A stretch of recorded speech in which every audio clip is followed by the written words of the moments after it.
Hey guys, how are you? Well, welcome to day number 14 of 21 Days of Prayer for Your Business. 2 weeks. It is officially 2 weeks into our 3-week journey together, and here you are. I mean, I knew you'd make it through week 1. Week 2, I was like, I'm just kidding. I totally knew that you would make it through to week 2, and you are going to completely make it through to week 3. Am I right? Or am I right? All right, guys. Well, we are today talking about a very, very important topic. And I know you may be wondering, like, why in the world are we mixing day 14, Fight for Your Family, into 21 days of prayer for your business? But stick with me here. You're going to find out why, all right? Well, you know the drill. You know the routine. If you've been here 2 weeks, you know what I'm about to say. You're almost going to be able to quote me. We got to go through a little bit of housekeeping. And very first thing first, we are going to be talking about this book today, 21 Days of Prayer for Your Business. It is completely fine if you don't have it. Don't worry. You can go through every single one of these videos and watch it without the book. However, if you want the book, you can get it at shop.spelloutinfuse.com. So that we went through this last year with my social media friends, the 21 Days of Prayer, and every day we get up and I do a blog post and I write about a topic and then do a video. And throughout the course of last year, after my friends on social media had walked through it, we decided to write this book. And so it is a book/workbook, and it's got spaces for you to write your answers because I get all up in your business. I'm extremely nosy. I love to know all about your life, and so I ask you some questions. And I make you dig a little deep. And so if you have the book, I hope you're writing in it. This is a book to write in. And if you don't have the book, please go grab a notebook and go grab a pen, because there's going to be times where really and truly I think a lot of this process is applying it. You know, so many times we hear things and we read things and we just let it go in one ear and out the other. Or we flip the page and forget what it said, and we really don't relate it to our lives. So I hope that these questions are really making you dig deep and applying these principles and these concepts and these thoughts to your life. So if you are catching this video, maybe somebody shared this link with you and you see that it's day 14. Well, that means there are other days that you can watch, days 1 through 13. And we hope that you go back and you watch all of those. They really do build upon each other. And it's okay if you miss a day here or there. If you get started and you're like, I'm going to do this 21 days of prayer for my business, and lo and behold, on day 5, you are like, something pops up and day 5 doesn't happen, and you're like, I'm such a loser. I knew I couldn't do this, and you quit. Well, that is not how we want you to walk out this journey. If you miss a day, that's okay. Pick back up the next day and start, and just start with that day where you left off, okay? So we want you to keep on keeping on. So I'm going to give you a little Cliff Note version very, very quickly of what we've discussed. On day 1, we have talked about the importance of giving God control. You need to give God control. It works out so much better when we give God control. Day number 2, we have talked about finding freedom from our past. Hello, do you have a past? Can we talk? It can really be a little rough, and it many times, almost all of the time, unless you found freedom from it, it keeps you from moving in the direction really that you're supposed to be moving into that abundant life that Christ Jesus has set out for you. So we talk about freedom on day 2. Day 3, we talk about all the ways you are so awesome and cool and uniquely you. You are. There is something special about you, whether you believe it or not. You have been gifted with specific gifts and talents for such a time as this. And we go there that day. We talk about that on day 3. Day 4, it is about time to get a vision. Oh, yeah. We don't just know now how we are uniquely made. Let's get a vision. Let's get a game plan. Let's get on a path, okay? And many times you may not see the end picture. I think we get vision confused sometimes of we've got to have this grandiose, like amazing, here we are. No, you don't have to actually see this end picture of where you're going. Just need to see one step in front of the other. And how do you do that? It's letting the Lord be a lamp unto your feet and a light into your path. And that's going to his word, and that's acknowledging him like you started doing on day one. So after we've got a vision, it's time to be intentional. We went there on day 5. It's all about being intentional. How can you embrace your values, those things that are your non-negotiables, into your life, into your business? Because I would dare to say you start feeling a little off balance in life when those things that are very important to you are not making it into your everyday and into your business. You just kind of feel like something's off. And that would be day number 5. Day number 6, we talk about always growing. Hey, you need to be growing. I mean, we don't just arrive. We're not just like, okay, we're here. Okay, I graduated from high school. Okay, I got my degree. Okay, I got this promotion. No, we always need to be growing. The day you quit growing is the day you are stuck right there where you're at. Hey, get in, enjoy the view, because that's where you're going to be seeing from here until kingdom come. We need to be growing, okay? That is day number 6. Day number 7 was so vital for your success because it's don't give up. If you give up, you have no clue what could have been right around the corner. That was what we talked about on day 7. Day 8, we talked about living a life of worship. Did you know that when you embrace your unique design, those gifts and talents that you've been given, and you use it to the benefit of others, I really do believe that's living a life of worship. You can live a life of worship through your material things, like your money, your home, your time. All of those things you can use in worship to God. I get a lot of messages during this series, and one of the ones that I hear a lot is, Monique, I really am afraid that there's no way that I can pray for success in my business because I feel as if I can't get over this money barrier. Like, this having all this money, or if it brings money, like, I don't know if that's right. Or, hey, whenever you are blessed to be a blessing to others. All of the success and all of the financial gain that we found in our personal lives over the last 4 years, we really have been able to embrace it. And you have to guard yourself. Hear me out. I'm not saying be guarded. That's a healthy fear. But don't let it rob you of the blessings that come from it. Okay. So day number 8, don't get caught up in that mindset. Day number 9, it's living a life of excellence, okay?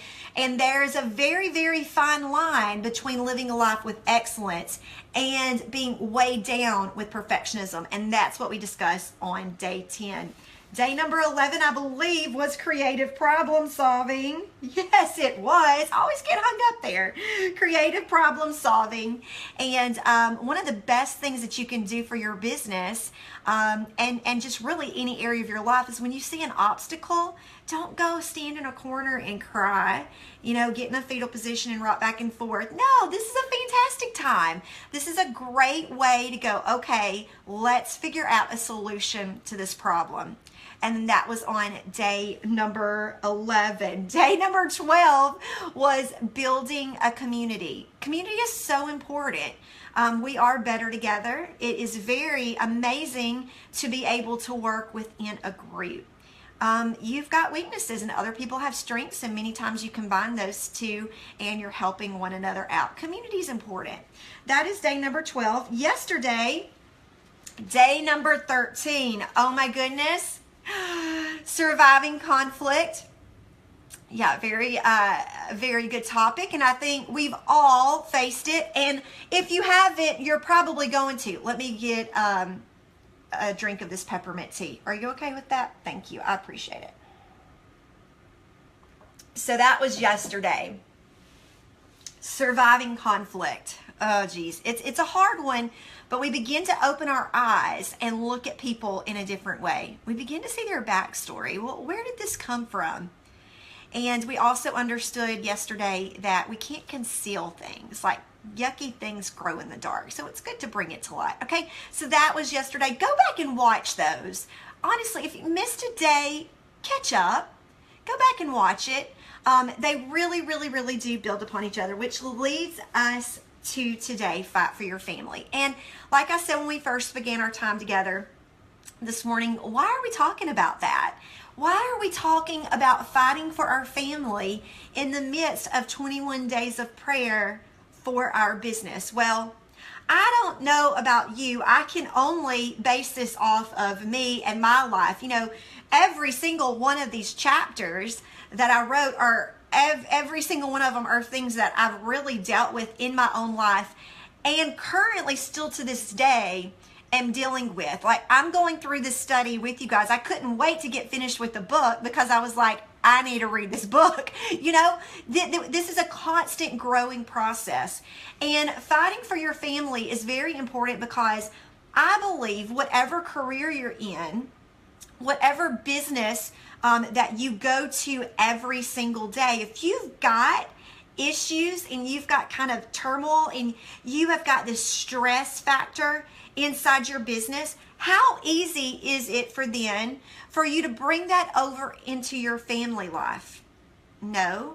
Is it just me? I mean, it's a little bit easier to snap and raise your voice to your husband or to your spouse or to your wife or to your children. I mean, anybody else, you know, you bring stress in and then all of a sudden it just spills over into your family life and vice versa.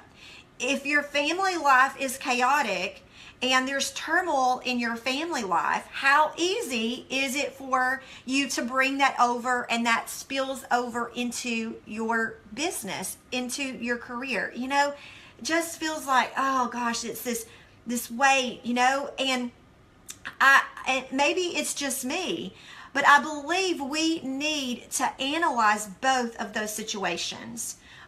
When I was working as a nurse, you know, and that's a noble profession, and there's a lot of people out there that were born to be a nurse. I wasn't. I was not content. I was very stressed out. I was very insecure. I really didn't feel like I was thriving. It's not who I was made to be.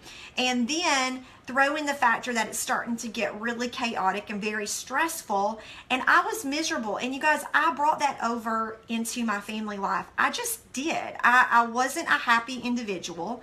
I did not like what I did. I could not sleep at night. I mean, hello, you want me to be honest and be real with you? I would come home when I would work the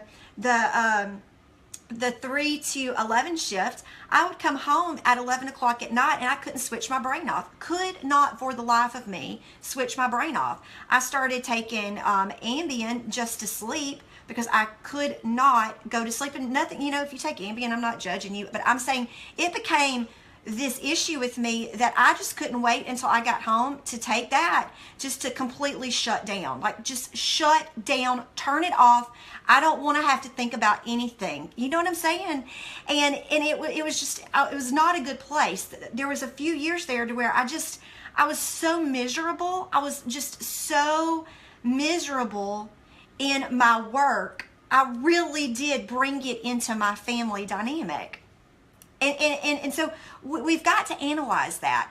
Now, let's flip it and understand this dynamic from the family side, stress with that spilling over into our businesses. And how do we fix that? I mean, what do we do? Well, the very first thing that I believe we need to understand is that we need to give ourselves a little bit of grace, okay? So before we dive in and we think we're going to step on a bunch of toes and we're going to, you know, do some hand slapping today, absolutely not. That's not the case. I start off in the book right here and I say on page 102, I say, I need to let you in on a little secret, okay? Do you like secrets? I love secrets. So I'm going to let you in on one. I love to work a lot. I do. I absolutely love working. I'm going to say, well, at least the kind of work that's embracing who I was made to be. So while I did not enjoy that work as a nurse, whenever I get into where it's my thing, like back in the saddle, when I started this current business that I'm in, I'm like, oh yeah, game on. This is awesome. I love this. And I could work 24/7, you guys. It's how I'm wired. It's who I am. I'm extremely, extremely driven. I'm a very competitive individual. I love setting goals. I love working towards goals. With you guys, I could talk about work 24/7. I do talk about work probably 24/7. I'm really not a TV watcher. If I'm going to read a book, it's usually business work related. I just really don't read much fiction. No worries if you do. I'm telling you how I'm wired. I'm airing a little bit of my secrets, okay? But I love to work. I talk about you 24/7. I have really, during this 21 days, tried making it this habit of really not getting on and looking at my phone. I'm in this habit of right when I wake up, boom, phone in my hand, checking messages, checking this, checking that. And I've really tried getting into this system of, okay, I'm going to quiet that for a little bit, and I'm going to move over here, and I'm going to read, and I'm going to study. And this morning I told my husband, I said, before I did this video, I said I made the mistake this morning that I usually just let my mind sit and think about what we're going to discuss, and I think about our topic for the day, and I think about that. But for a brief moment this morning, I let my mind go to business, to something, a project that we're working on, and I could not get my mind off of it for the life of me. Throughout the day, if I walk on the beach, I'm probably going to be talking to my husband about business. If we are driving to the gas station, I'm more than likely going to be talking about business. Business pretty much just consumes my thoughts all the time. I love it. With that, though, comes the fact that I have a lot of guilt of, maybe, Monique, you're neglecting your family. Hey, especially, do you work from home? Because I work from home. And so it's different when you go and you clock in, clock out, and then maybe you come home and you can try to leave your work there. But when you work from home, it's kind of all consuming. The emails kind of are always there, or the messages are always there, or the thoughts are always there. The issue, do you know what I'm saying? And so it's a very big thing that I believe everybody deals with, but especially those who work from home. So we've all got them. We've all got families. So how can we be intentional, and how can we fight for our families through this process? And because fighting for your families are one of the most important things. So while I love to work with everything inside of me, and I'm very driven, I cannot let my family get kicked to the curb in the process. Today is my daughter Elena's 13th birthday when I'm actually filming this today. And 14th birthday. I'm so sorry. It helps to know how old your kid is. She was 13. She is now 14. And it's her 14th birthday. And one of the things that she said to me, Mom, whenever you get finished with the 21 Days of Prayer video, no work the rest of the day. That's my birthday present. No work the rest of the day. And I'm like, you've got it, sister. No work the rest of the day. Family is very, very, very vital. So if you are a driven individual, let's talk today about some ways that we can continue to embrace our families and fight for that strong dynamic. But before we go into that, I want to talk about giving yourself a little bit of grace and mercy. And I want to talk about comparison, because do you know we need to embrace the same concepts that we've discussed about our business, about perfectionism, and also comparison, and bring that dynamic into our family, okay? Because it's the same thing. Comparison steals your joy when you're comparing your business to somebody else's business, but it equally steals your joy, if not more, when you are comparing your family dynamic to somebody else's family dynamic. When you are trying to be that perfect family, you're going to fail every time, because you're not perfect, and your husband or your wife or your children are not perfect. which equates to an imperfect family. You know, I laugh. I get the most, you know, we love Disney. I've told you that before. We love us some Disney. And we go to Disney frequently, and I always get a good giggle when I'm walking. It is horrible for me to even think this is funny, but we'll be walking down Main Street or whatever, or we're standing in a line, and you see a family that they've literally snapped. They've lost it. I mean, the mother is like giving the stank eye to the child. Like, I'm telling you right this second, you better stop it right now. I mean, you hear them kind of raising their voice, and I kind of giggle to myself because I think, you know, probably about 5 seconds ago, they snapped that awesome family picture in front of the castle. Like, we're at the most magical place on earth. And then they load it up to social media, and you and I are back home going, oh man, that is the perfect family. Look at them. I mean, they're always so happy, and they're at the most magical place on earth, and they've got it all going together. But like, little do we know, right? That 10 seconds after that is snapped, you know, kids are like pulling each other's hair. It's real life, people, right? I mean, anybody else, you look at people's Instagram feeds and you're just like, oh geez, they've got it all together. They have got it all together, and I am a complete loser in life. I mean, just me. Please tell me it's got to be somebody else out there. So the very first thing that I need you to understand is that just as if we cannot compare businesses, please don't compare your family. Now, if you are one of the ones out there watching this that go, oh, but Monique, no, you don't understand. So my family, we are perfect. Like, we're perfect. I just, you've not met us, and you need to have the pleasure of meeting us because we do have it all together. Oh, can I just tell you, you need to watch out and be very careful because you know the verse that we talked about, pride goes before a fall. It is true. And let me tell you how I walked out this exact thing in my own life. And it has to do with potty training. Okay, people. I have two girls. I have Alyssa, who is 15, and now Elena, who is 14. They're about 19, 20 months apart. And so Alyssa, our firstborn, is now, I'm about to give birth to Elena. And she is like chomping at the bit, I can tell, to use the big girl potty. Okay? This was back in the day, obviously. They're now older.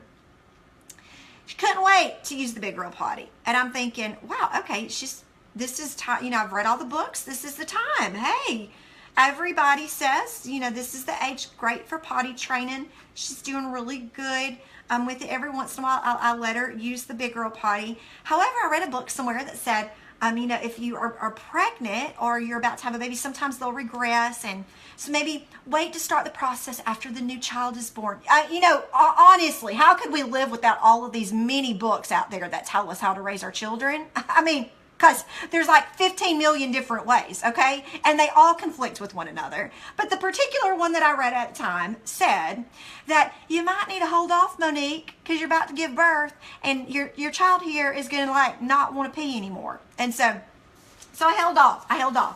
Well, I give birth to Elena, and here we have Alyssa now that's like, I'm ready. I want to go to the big girl potty. So potty training with her was a piece of cake. Like, I am talking, she potty trained from like day one. No issues. I think she had like 2 accidents. And I am thinking right here, this girl has got it going on in the potty training department. I mean, I need to go write a bestseller on peeing in the potty because I am like golden mom here. Everybody, I need to hold conferences, conventions. Let me tell you, potty training conference right here because I know how to do it. You know, I'm perfect. And so about the time that Elena gets around to that age, I was in nursing school, okay? I will never forget it. We were in microbiology lab, and I'm sitting there at the high tables as we're waiting on something to grow in a petri dish.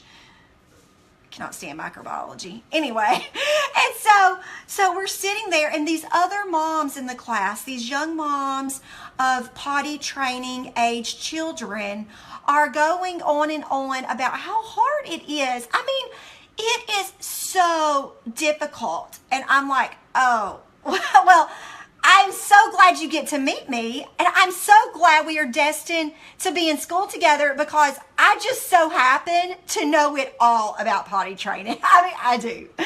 And so let me tell you, this is what you need to do. I mean, it's very simple. If you follow my steps, you are going to be successful at potty training. And these moms are probably like, I really can't stand you. But that's what happened. And then Elena came to the table. I love her so much. And she was the exact opposite from my little Alyssa. I think it was her goal in life to wear a diaper. I really did think, until she got married. I'm thinking, is she gonna be wearing a diaper at her graduation? Because the girl would not go to the bathroom. I'm like, okay, look, this is, wait, like, I'm really good at this, and this is exactly what I did with your sister. And why are you not going to the potty? Wouldn't do it. Like, she was like, it's too much work. I've got to go all the way back there to the bathroom to potty? Heck no. I'll do it in my pants, because you clean it up. That sounds like a good plan to me. I'm in the middle of playing, Mom. Why take a break from playing when I can do my deed right here? So anyway, pride goes before a fall, and the Lord has a great sense of humor to oftentimes show you don't have it all going on. So perfectionism, guys, comparison. We need to give ourselves just a tad bit of grace. You know, same situation later in life goes down with Alyssa. You know, homeschooling my girls, and oh geez, we are very relaxed in our homeschooling philosophy and the way that we do things. And Alyssa, I'll never forget when she was really little. She was the one that I couldn't wait to potty. She was not so fond, though, of reading. Like, reading, seriously, why? Why do I need to read? I don't want to read. Reading, hello? There's other things I could be doing. Why read? And so my mom, this is when she was really young, my mom's getting a little nervous. My mom's like, Monique, so she's not reading a lot, and most kids her age are reading a little bit more by now, and I don't know, I don't know about this whole homeschooling thing. And I'm like, Mom, it's okay. Like, just don't stress. Let's just not stress about it right now. Surely she's going to read one of these days. Like, okay, like one day it's going to snap. And so what we did is we began to realize that she just wasn't interested in the books that we were getting her. You know, like we were trying to get her all the little cutesy kid books. Like we were trying, you know, all the little funny stories that makes you laugh and all of that. Well, one day we realized she was just so interested in history. Like, she was very, very, very interested in this dynamic of presidential stuff and politics. Like, it was really odd. I mean, I'm talking young, like young. And so I just went to a bookstore, a second-hand bookstore, and I just bought tons and tons of presidential books. It's what she was interested. She was interested in presidents. And I started just leaving those laying all around the house. Just put them all out around the house. Do you know, I would walk in and she would be flipping through a book.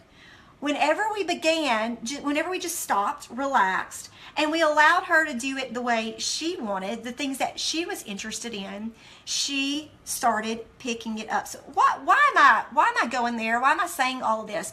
Well, first off, I just want you to get this understanding that there is a big, big stigma of there is a perfect family out there, and it does not exist, okay? So we need to all breathe in and let out a deep sigh of relief because you and I are really setting ourselves up for failure when we think there is this right here and we need to be there. Okay, so the very first thing, we follow the processes of perfectionism and also comparison. But the next thing that I want you to do is I really want you throughout the day to day, one of your main homeworks is going to be thinking back to every one of our videos, every one of our chapters that we've discussed, and I want you to apply it to your family. I want you to have a strong and thriving family. I want you to fight for your family with the same tenacity that you are fighting for a strong, successful business. I want you to fight for a strong family. Business, family, faith, all of those things are so important to me. Not necessarily in that order, but it's so important. And if we want something to be successful, just like your business, if you want to be successful in business, you've got to work for it. You have got to do things to move in the right direction for a successful business. If you want to have a strong family, you are going to have to work for it. You can't just sit back and have a successful business and sit on the couch and twiddle your thumbs and one day, voila, there is your successful business. The same is true with your family. We have got to look at that and understand that we don't just sit on the couch, we don't just snap our fingers and one day we wake up and we have got a really thriving, successful family. No, we need to fight for it with the same tenacity. So I want you to go through these books. And what does that look like? I'm glad you asked. Let's go through the chapters. Chapter 1 was give God control. Lord, I give you control of my family. I'm learning this right now in my own life. It's very hard with a daughter that is 15 years old and that is able to drive, able to drive now with us in the car. And she's got friends now who are of the age to drive. Like letting her have control of the wheel and letting her get in the car with others. You know, there's this control thing in a mama that freaks out a little bit. Like about 2 weeks ago, I had a major panic attack. I got a hair on my lip. I had a major panic attack when I could not get a hold of Alyssa, and I knew she was in the car with somebody, and it is unlike my child not to answer her phone. She was a compulsive rule follower, and she would not answer her phone. And my mind was like thinking the worst. Like I could not breathe, panic attack. Lord, I give you control. Lord, I give you control of my kids. Lord, I give you control.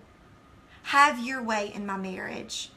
Lord, have your way in my family. Lord, have your way with my children. Not my way, but your way, Lord. Have your way. Give in control. The very next thing, freedom from your past. Lord, I have failed time and time again as a mom, as a father. Lord, I mean, it's in the past, and I will walk in freedom. I'm not going to let my past dictate my future with my family. It's not going to happen. Do you understand the same concept of how your past, the enemy comes to steal, kill, and destroy your future success in your business? Do you understand how he comes to steal, kill, and destroy your future relationships with your family because of something that happened in the past? Not going to happen. It's not going to happen because we are going to fight for our family. We are going to have thriving relationships. So apply that same concept. What are those things that you need to forgive someone of, or you need to forgive yourself of from your past? Uniquely made, day number 3. How am I uniquely made? How are my children uniquely made? How is my spouse uniquely made? What is the family dynamic there? What are the ways that all of our personalities work together? Because we are unique. I said it yesterday, you know, Alyssa, Mom, it's time to get in the shower. Mom, you forgot to answer that message. Mom, we should have left 10 minutes ago. Mom, well, she is a DC personality, and that is a dominant leader. that is someone who likes structure and processes, and therefore that's how she thrives. She's not being bossy. She doesn't think I'm dumb. She just is a leader. And Jeremiah, when he is telling me, Monique, yesterday in your video, the very first part of it, it's just like you were using it's like your very fake voice. I hate it when you use that voice. Okay, thanks a lot. I love you. Well, he wasn't saying you're a loser. He's saying, I want this to be better. Like, let's critique this. Let's make it, and here's some things that you can work on. I mean, he's cutthroat, man. And so it doesn't mean, so how does your family work together? Look at those unique gifts and talents. How do they go together? Then the next thing, vision. You don't just have to have a vision for your business. You can have a vision for your family. Well, what do I want us to accomplish? What do I want to see my children thriving in? Lord, give me a vision. Direct our steps, Lord. I may not see the end picture down here, but Lord, every single day, direct our steps, that we go and we move in the right direction, Lord. May we be on that path, seeking after you, but my children on the same path, my husband on that right path, taking one step in front of the other. Day number 5, being intentional. How can we be intentional with our family? How can we make intentional family time? One of the things that we do, and I say it at the end in the walkout points, is we have started a group text message. And it is called We Are Family. And we talk in it. And this morning, when we are away from each other, it is our communication. We communicate with one another all the time, even when we're not apart. This morning, I was a little distracted because Alyssa is at a prayer retreat, at a weekend. It's a prayer and fasting retreat with several, probably 100 other kids. And she's at that conference, and there's tornadoes coming through the area. And she's messaging us, and I'm sitting here going, Lord, watch over her, protect her. She's messaging us. She's keeping in touch. Elena is sending her an encouraging word. Jeremiah is sending her screenshots of what the weather radar looks like. I'm telling her, baby, you're going to be okay. And so we've got this group message, and that's where we discuss. We talk. We're intentional. We're intentional. We're not perfect, but we try. What did we say on that day about perfectionism? It's using what we currently have. It's being excellent with what we currently have on hand. Okay, so be intentional. Growing. We're always growing. One of the things I asked my girls, we started it at the beginning of this year. Girls, talk to me. With your school, what are things that you just don't feel like you're right up to par on? Like, what are some things that you really want to focus on and work on? What are some things that you're a little insecure with, that if we can kind of get you up to the right, level on that you're going to be like, okay, this is good. So like, where do you need to be growing? What are the things that you love? What are the things that are you're passionate about? How can you grow in that area? Alyssa said this year, Mom, I want to do photography. I'm loving photography. I'm wanting to be more involved with it. So you know what we did? That was her Christmas gifts. I mean, we were intentional even with the Christmas gifts that we bought her to be something that embraced her passions, her gifts, her talents. We let her take some classes. We are letting her get involved with stuff at Highlands. Well, baby, how can you get more involved with that creative department there at church? So she's embracing those things. How can you grow? So look at your children, look at your life, look at your spouse's life. What are the things that you love? How can you grow in those areas? A thriving family talks about these types of things. Okay, how can you grow? We all need to be growing. We need to be growing as a family unit. What can we do as a family to be intentional to grow our relationships with one another? So that was day number 6. Day number 7 was don't give up. So don't give up. Don't give up on your family. Don't give up on your family. It's the day you give up is the day you give up. You mess up, we'll get back up. You raise your voice at your child, we'll start over. I mean, our families have a lot more grace, at least mine do, have a lot more grace and mercy than a lot of my friends in my life. You know what I'm saying? Like, they just are like, you lose it, and then you're like, I'm so sorry. And they're like, it's okay, Mom. I love you. I mean, man, you get back up. Don't give up. Day number 8, live a life of worship. Really, how as a family, even walking out and fighting for your family, I believe is living a life of worship. You are worshiping the Lord with what He has given you. That is what He has given you to walk out this journey of life with for such a time as this, are those individuals. Fight for it. Fight for it. Day number 9, excellence. Don't get caught up. Don't get caught up in the perfectionism, but you can walk a life of excellence. And that's what I have to keep reminding myself. I can't tell you how many times I want to let day number 10 weigh down on me of perfectionism, how other people are doing it, what other kids are doing, what this, this is what it is. And I've said it so many times, me and Jeremiah always say, well, we are doing all that we know how to do.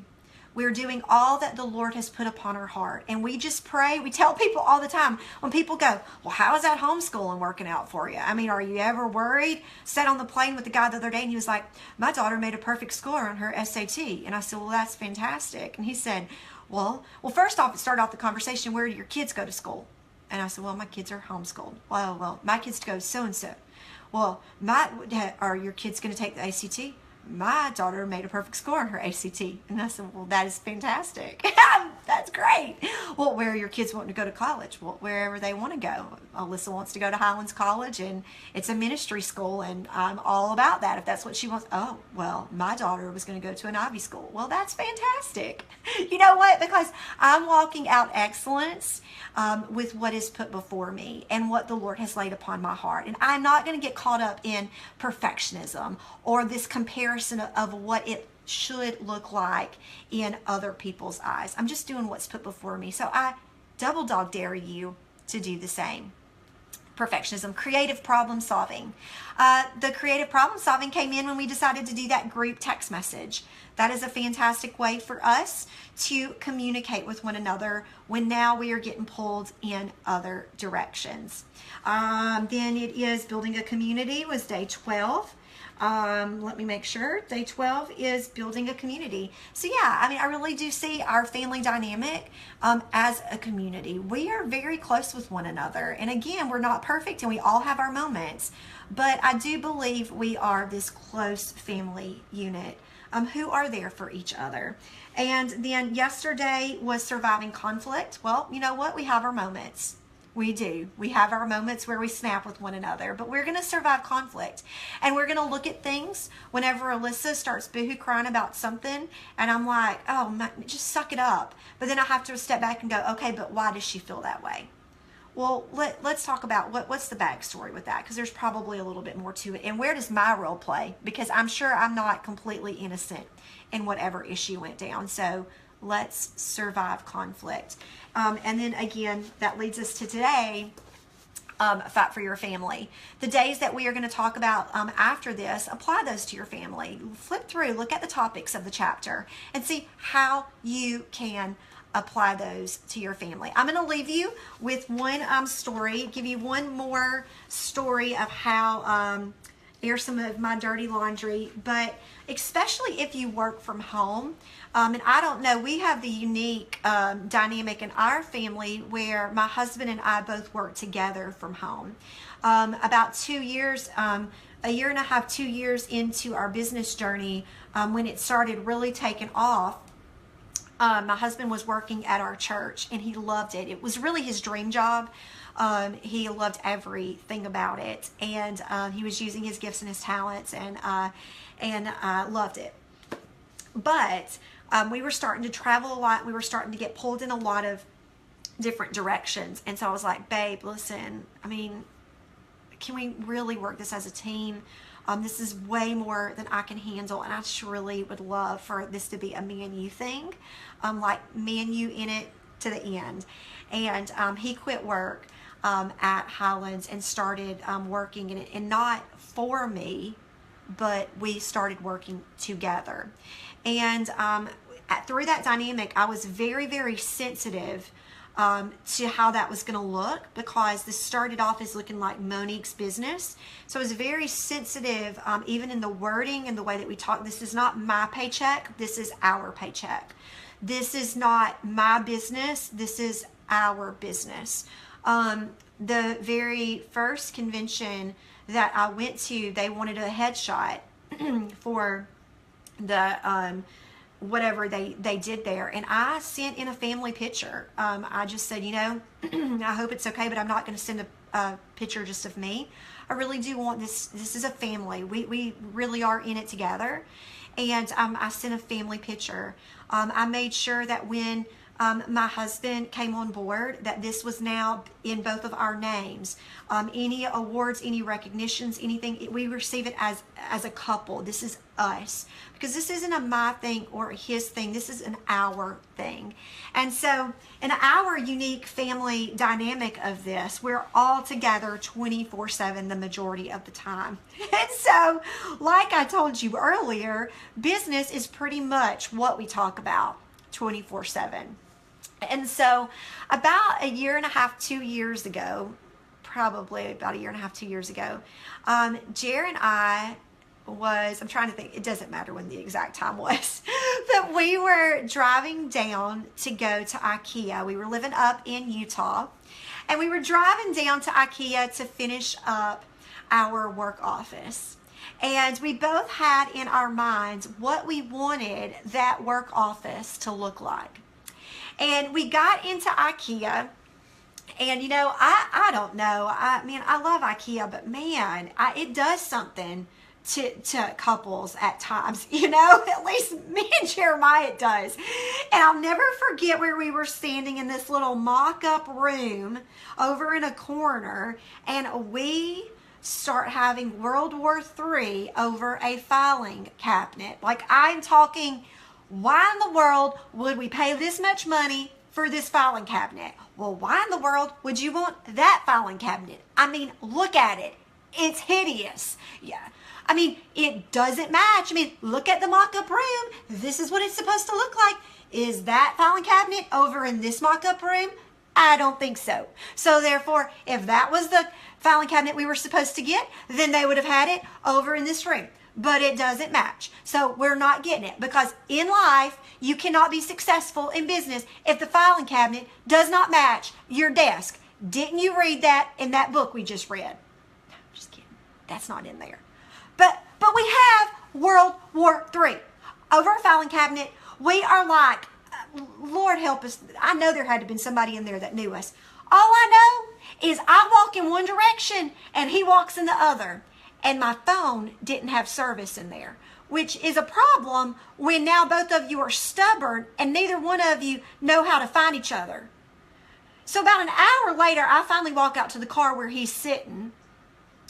And I get in the car and we don't say a word. He just starts driving off. And then I go, well, are we not going to get the office furniture? We've just been here the whole time. Now we're just not going to agree. We are at each other's throats. And then we get at this certain part on the interstate, and I'm thinking, what are we doing? This is a filing cabinet. You have got to be kidding me. A filing cabinet. And I said, what is our issue? The filing cabinet is not the issue. The filing cabinet is not the issue. The filing cabinet is not evil. We have got some issues we need to work through. And I just got to thinking, we have been working together 24/7 for almost 2 years now. And all we talk about is work. Even now when we travel and we do things, it's usually business related. We might have a day or two where we're doing something on our own, but 9 times out of 10, we are doing something work related even when we travel. And when's the last time I've just been on a trip, just me and my husband? So I don't even tell him. I don't even say anything to him. In my mind, I thought about, we just had canceled a trip and we had some free airline tickets. Eric, our financial consultant, would say, Monique, those were not actually free because you had paid for them previously. That just means you had a credit. But I looked at it as we had free airline tickets, right? And so Eric and I were completely opposite of how we look at money. And so I look at it as we have free airline tickets. I just call right up. I know that we are DVC members, so we've got this place in Alani at Disney that we can stay, even though we've paid for it. In my mind, it's free because all I have to do is call and book it, and I don't have to put any money out of pocket. I'm like, free room, free airline tickets. Me and Jeremiah, we're going to Hawaii. And so I pick up the phone, I call Delta, and I just said, could you tell me what a flight is leaving day after tomorrow to go to Hawaii? And I book us a flight right then and there and go home. My kids don't know. Thankfully we had some friends staying at our house, and we walk in and we go, hey guys, so y'all were going to be at our house this whole week. So since you're going to be here, we're going to Hawaii, and girls, you're staying here. And so we left, went to Hawaii. Now, I can't tell you that we didn't work, but working with your laptop right there, looking out, sitting in a lounge chair, looking out at the beautiful ocean is not really considered work too much. But I don't mean that you have to go and drop tons of money on a fancy vacation to be intentional. But the point of all of that is I want you to stop, and I want you to look at your family dynamic. I want you to look, do you work at home? Do you work with your spouse? You need to find some time and just carve away intentional time with your spouse, with your children. And it may not look like going to Hawaii. It could be maybe just going a city over or a state over, or it could be closing your laptop and watching a Netflix series, or it could be anything random like that. But since that point, Jerry and I have been very, very intentional with creating specific time for just me and him to go somewhere, for me and him to have undivided attention and really not focus on business. And the same is true then with your family.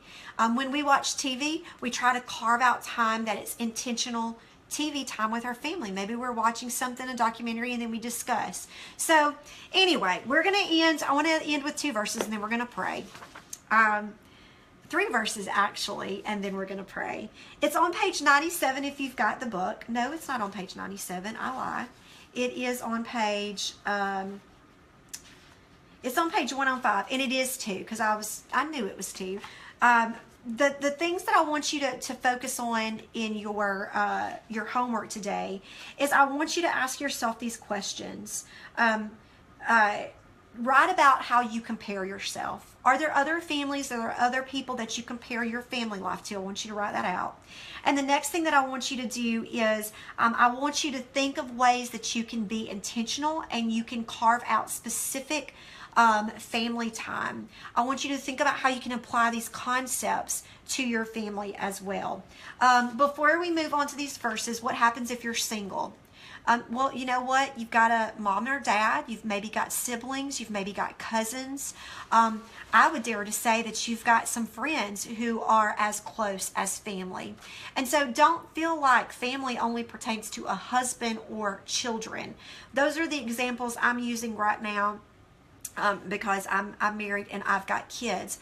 You can relate that to your family dynamic. What does your family dynamic look like? It needs to be strong. It needs to be strong.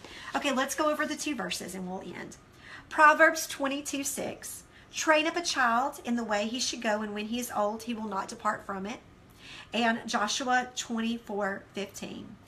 And it's midway through the verse. But as for me and my house, we will serve the Lord. This is the end of week 2, guys. So one of the things before we pray that I want you to do, and I say it here in the book, is I really want you to think about this past week. I want you to think about the things that we talked about, the things that we studied. And I want you to just really go to the Lord and thank Him for the things that He's walking you through. But also, you know, if there's things and days that you're still hung up on a little bit, ask Him just to give you wisdom and discernment and just divine revelations for those areas. All right, let's pray, you guys. Lord, we love you, and You know, we're on this journey of 21 days of prayer for our business, coming to you and really giving you control, allowing you to have your way in every part of our life, including our business. But Lord, we also want to bring that dynamic into our families. Lord, we want to fight with that same tenacity as we are for our businesses. We want to fight for that with our families. Lord, you've given us this family, these individuals for such a time as this. And Lord, we want to honor you with that family that you've given to us. Lord, we want to walk out our relationships with this family in worship to you. Lord, open our eyes to how we can be intentional, how we can develop stronger relationships with one another, how we can encourage others as a family. Lord, if there's hurts, I know relational things, especially in the family dynamic, can be so hard to walk through. So Lord, I pray that you just comfort people who feel as if they've been hurt by family in the past, or there's issues there, whatever is in their past. Lord, I pray that you would just give them peace. You would help them walk out these future steps that they have and not be bound by that past, whatever the issue may be. Lord, I love you. And again, I thank you for everyone who is devoting this time to you. I pray that you bless them, that you give them wisdom, that you give them discernment, wisdom way beyond their years, that you would give divine revelation in everything they do. In your name, amen. All right, guys. Well, tomorrow is, the walk it out points. Walk it out. Walk out point number 1, be intentional and create family time. Consider this time a non-negotiable. Put it on the calendar and never let anything stand in the way. Commit to putting your phones away at dinner. Or when you are spending devoted time with your family. Start a group text like I was talking about, or a message with your family and keep the conversation going. And finally, memorize and meditate on those verses. All right, tomorrow we are talking about integrity. Integrity matters. It's going to be a good one. All right. I love you guys. You have a fantastic day, and we will see you back here tomorrow. Bye.